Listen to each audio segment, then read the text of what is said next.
how dark is it? How dark is it in Gary, Indiana, right? This is how dark it is. This is a fucking residential street. That's crazy. And it's like that for miles. It's like that in every fucking direction. Everywhere you look is like that. Except for the small areas that have power. Everywhere you look, it's pitch black fucking dark. That's crazy. Hundreds of thousands of people in Northwest Indiana still cannot turn on their AC or their lights today. I want to show you that outage map from NIPSCO. At least 270,000 households are still in the dark. These outages are sending customers to any grocery store or gas station they can find that's open. Our Sarah Mucky is live in Highland, where the long lines are causing tensions to rise. Understandably, Sarah, what are you seeing? Yeah, Marie, well, I want you to take a look for yourself. This is the Meyer gas station in Highland. The line behind us snakes through the parking lot in several directions and then twists and winds all the way back to the main road. Some customers that we spoke to have spent hours in this line, so you can imagine things are tense when some people try to cut that wait. Today we heard that this was open, and this is like the only thing open. These Munster residents drove 10 minutes, but waited 2 hours to buy gas for their home generator. A wait that some say is not worth it. It's not worth sitting in line for 4 hours and then having pedestrians yell and scream in your face over getting some gas. It's not that big of a deal. The line's so long that tempers accelerated quickly. Some drivers getting out of their cars to confront people they suspected of cutting in line. Others laying on the horn. These long lines playing out at other locations with gas, like this station in Maryville, where drivers could watch as power crews hit the road from the nearby NIPSCO headquarters. We prepare for these storms, and we were prepared to respond to this storm. That includes staffing. NIPSCO staff tell us this is the biggest storm damage in company history. At their peak, 300,000 customers were without power. That is more than 60% of the people they serve.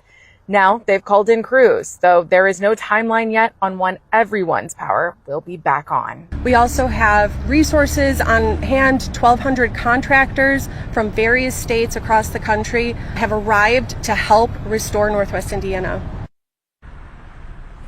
So the customers that we spoke to in this line said that they are not worried about the gas station running out of gas. They have seen refill trucks come through here, but at the same time, they have also seen some drivers stranded when their cars didn't make it all the way to the gas pump.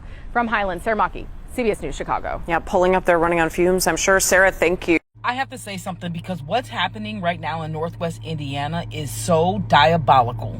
Northwest Indiana has been without power for 7 days. If you don't know how Northwest Indiana works, they only have one power company. It's called NIPSCO. NIPSCO moves however the fuck NIPSCO wants to move. There are 3 cities that are in Northwest Indiana that are predominantly black and Latino, and the way that they are doing this, people, it's so wrong. They put up this list and timeline of when they're going to have power restored for all of these white cities. But there's no Hammond, there's no East Chicago, there's no Gary, Indiana, which is predominantly a black city. Now, all of these neighborhoods have been without power for 7 days. I'm from this area, and they are being robbed. There are people that are trying to break into other people's house to steal their generators. They don't have any food. They don't have any AC. And right now, across this country, we are facing a heat dome. There are elderly black Americans who are struggling. And the rich white cities, yeah, they're all coming together and helping each other out, but they're leaving Gary, Hammond, and East Chicago to fend for themselves. And it's fucking wrong. Especially because these are the communities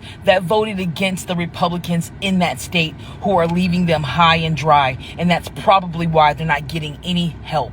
My name's Aja, and I'm in a blackout, one of the worst ever for Indiana, and we're going on about a motherfucking week. So come get ready with me as I go in my house, load my fucking pew-pew, because people are robbing people for generators, and put new batteries in my flashlight as we navigate the fucking apocalypse. This is my dog Carter, by the way. As you can see, little and not able to bite a fucking thing. All right, for starters, we got the Walmart special. I went and bought 3 lanterns that all take batteries, and they come with batteries. So I don't have to buy any more, but I do have extra because I don't trust myself with candles, and it is pitch black dark. How dark, one might ask? Well, let me show you.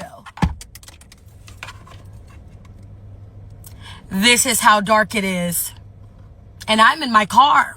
Notable haul number 2. I have a battery set that I've already opened because I'm terrified to go in my house. But unfortunately, this is what we have to do because I no longer can afford to keep staying in hotels. And I also have no signal, so that's great. Now, before I go outside of my car to make sure my fucking doors are locked, because again, people are breaking into cars, houses, and stealing whatever they can get their fucking hands on, I'm going to make sure I have batteries in my flashlight. Now, one thing that I want to make abundantly clear... Yeah, I need to hurry up. One thing I want to make abundantly clear is the longer you stay your monkey ass in the car, the more chance you have of somebody running up and pistol whipping you. So you gotta hurry the fuck up. Oh my god, I didn't put the batteries in, right? We've got action. So my next step is going to be grab everything I can, get in the fucking house, and then get the batteries in my lantern using... Why is this flashing? Using... just this and my little one here, and then I'm gonna call y'all back. Shalom. I would like to give all honor, glory, and praises to Yahawah, Bahashim, YAHAWASHI, Bahashim, Makakradash. I would like to give double honors to the apostles and the elders of Great Millstone.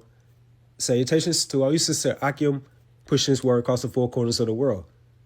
And as you just saw from these previous series of videos, based in Northwest Indiana, they're dealing with a massive power outage following several rounds of destructive, severe storms this past week, like strong winds, including gusts near 99 miles per hour, which knocked down trees, utility poles, and power lines across the different communities within Northwest Indiana. And NIPSCO, which is Indiana's largest natural gas and electrical company, they recently stated how these catastrophic storms produced the largest outage event in NIPSCO's history, with more than 300,000 customers affected at different points. And this is going on like day 6 or day 7, or certain people within those areas do not have any electricity. And that vibration is provoking a demand for food, gas, people breaking into homes and stealing generators, breaking into cars, just committing all types of crimes. And Gerald Salente, who is a notable economist or financial market watcher, and he stated within the times to come, you're going to see crime levels in America that are going to rival that of a third world country. And according to Jeremiah, the 49th chapter, America, or Babylon the Great, according to the Holy Bible, is that wealthy nation that dwelleth without care. They see these dire straits happening within these so-called third world countries, like on TV or social media, that these same drastic measures can come to the front doorsteps of you powerful Americans.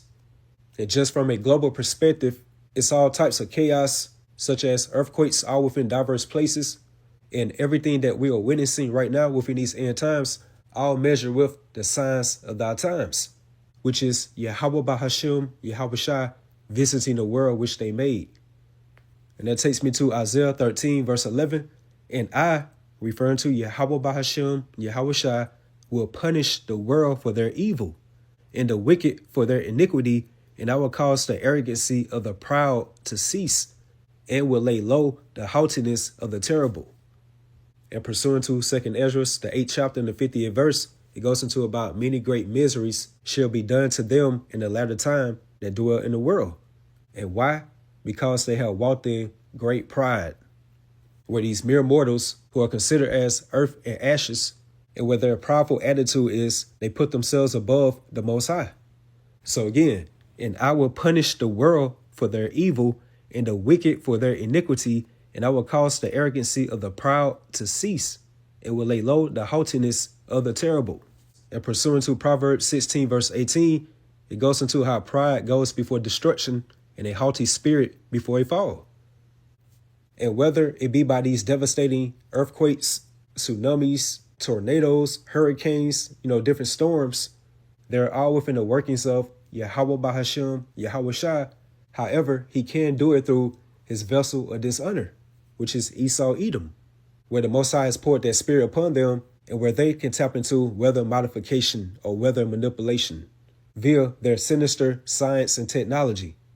Because back within 2024, Klaus Schwab, who is the founder of the World Economic Forum, which is the WEF, he did mention how they will unleash an era of shock events that will catalyze the transition to their globalist-led NWO. And the so-called powers that be have been hinting about what? Widespread power outages. YAHAWAH BaHaShem, YAHAWASHI has gave them the capabilities via their science and technology that they can do such devastating things upon the world. And that takes me to the book of Psalm 83, verse 15. So persecute them without tempest. When you persecute someone, that means that you are harassing, oppressing, like punishing them with violent disturbances. Hence these catastrophic weird weather patterns. And the Most High Yahawah is overwhelming the spiritual Egypt, referring to America, with these series of catastrophic events as he did aforetime, back in ancient Egypt. And let's get right quick. 2nd Ezra 15, verse 1. Behold, speak thou in the ears of my people, which is referring to you biblical Israelites, who are you so-called Negroes, Latinos, Hispanics, and Native Americans, the words of prophecy. And prophecy means to say something beforehand. And more so by having that spiritual gift of prophecy, therefore, that means that you have that true testimony of YAHAWASHI, which I will put in thy mouth, saith the Lord, YAHAWAH BaHaShem, YAHAWASHI, and cause them to be written in paper, referring to the Holy Bible, and as it's stated within Ezekiel, the 2nd chapter, within that roll of a book that was written within and without, which again is referring to the Holy Bible, and what was written within, lamentation, mourning, and woe, which aligns up with the signs of thy times of how YAHAWAH BaHaShem, YAHAWASHI are bringing forth these series of catastrophic judgments upon the world. Verse 3, fear not the imaginations against thee, let not the incredulity of them trouble thee. And incredulity goes into like someone's unbelief of not having that spiritual discernment of YAHAWAH BaHaShem, YAHAWASHI. And the consequences of not having that spiritual discernment of YAHAWAH BaHaShem, YAHAWASHI, for all the unfaithful should die in their unfaithfulness. Behold, said the Lord, I will bring plagues upon the world, the sword, famine, death, and destruction. And the word plague goes into a widespread affliction, calamity, distress that can be seen as divine retribution, like these apocalyptic judgments by YAHAWAH BaHaShem, YAHAWASHI. And again, he's working through his vessel of dishonor, or that rod of his anger, referring to Esau, Edom. And let's jump down to verse 11. But I will bring them with a mighty hand and a stretched out arm, which is referring to YAHAWASHI and the heavenly hosts, aka the angels, ushering in the gift of salvation unto the elect of the nation of Israel. And here's the point. And smite Egypt with plagues as before, and will destroy all the land thereof. And this aligns up with the 10 plagues of Egypt when you read the book of Exodus. And one of those widespread afflictions, calamities, or distresses that the Heavenly Father Yahawah brought upon ancient Egypt was darkness. Like it was a thick darkness that covered Egypt for like 3 days, stopping their daily activity. And the reason why, the Egyptian Pharaoh at the time frame, he repeatedly refused Moses and Aaron's demand to free the enslaved Israelites. And as you heard that Eve at the beginning of this video stated, like within Northwest Indiana, like the so-called black and brown communities out there within Northwest Indiana are being abandoned by the government, like no electricity, while they have been restoring power unto the so-called white communities. And when she stated that, that made me think about within the spirit, Jeremiah 50 and 33, how the children of Israel and the children of Judah were oppressed together, which is referring to the northern kingdom and the southern kingdom, all being oppressed or harassed or being constantly agitated by the man of sin, which is Esau, Edom, who can be likened unto the modern day Pharaoh. But it goes on to say, all that took them captives held them fast and refused to let them go.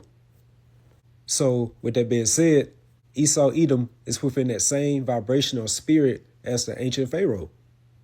So again, back in 2nd Ezra, the 15th chapter and 11th verse, but I will bring them with a mighty hand and a stretched out arm.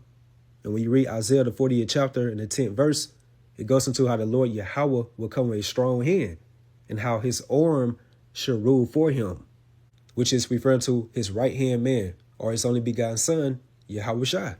And YAHAWASHI is going to be waxed strong with the thousands of heaven.